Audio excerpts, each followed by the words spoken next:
ازيكم يا جماعة عاملين ايه؟ يا رب تكونوا بخير. النهارده جاي لكم في حاجة مهمة جدا جدا جدا. عشان انا اختف شوية يا اصحابي، بس جاي لكم في حاجة مهمة جدا.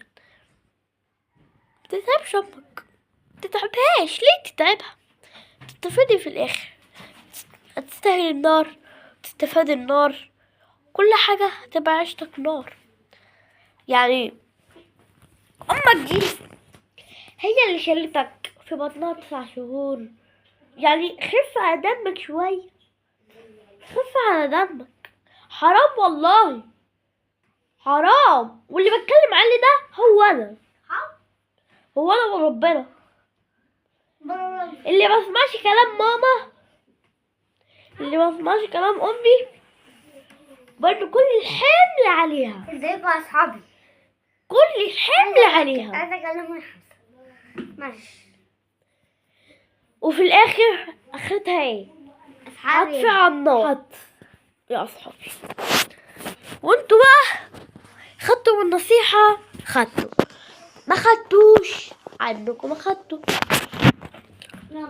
امك يا ابني، امك اللي شالتها في بطنك 9 شهور، دي لو قالت لك مش مسامحاك واحدة تفضل تتعور وتتخبط. طب ممكن وانت بتتعور دي يا ابني دماغك تتفتح خلاص مات، تعمل بلغم خلاص موت. ليه ليه تضايقها؟ اخرتها ايه؟ يا نار يا موت. تبقى ايه يعني؟ اعقب من النار والموت.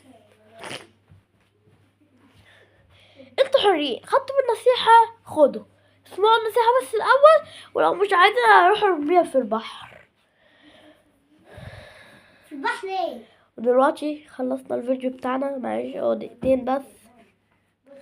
معلش اخويا ادم، ازيكم اخويا اللي حبيبي؟ ليا ده نظر عينيا بيخاف عليا. سلام بقى.